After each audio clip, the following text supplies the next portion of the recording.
प्राचीन घंटी।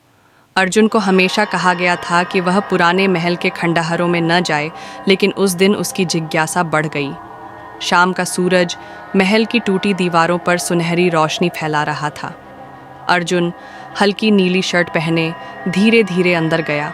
उसकी बड़ी हेजल आंखें चारों ओर उत्सुकता से देख रही थीं। खंडहरों के बीच एक बहुत पुरानी जंग लगी घंटी लटकी थी। उस पर बेलें लिपटी हुई थीं, जैसे कोई उसे छिपाने की कोशिश कर रहा हो। अर्जुन को ऐसा लगा कि घंटी उसे बुला रही है। उसने अपना हाथ बढ़ाया और हल्के से घंटी को छू लिया। गोंग!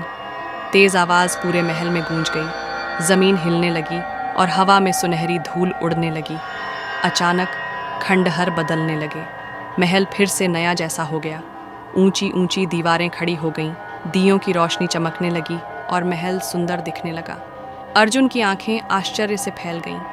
तभी उसके सामने एक विशाल योद्धा प्रकट हुआ। वह सोने के कवच में था। उसकी आंखें लाल चमक रही थीं और उसके हाथ में एक बड़ा भाला था। तुमने पवित्र घंटी को क्यों बजाया? योद्धा की भारी आवाज गूंजी। अर्जुन डर गया। मैंने गलती से किया, उसने धीरे से कहा। योद्धा आगे बढ़ा और गंभीर स्वर में बोला, अब तुम्हें परीक्षा देनी होगी। यह घंटी केवल सबसे बहादुर को चुनती है, राजा के खोए हुए खजाने को खोजने के लिए। अर्जुन का दिल तेजी से धड़कने लगा। खजाना, परीक्षा, उसे कुछ समझ नहीं आया, लेकिन उसे पता था कि एक बड़ा रोमांच शुरू हो चुका है।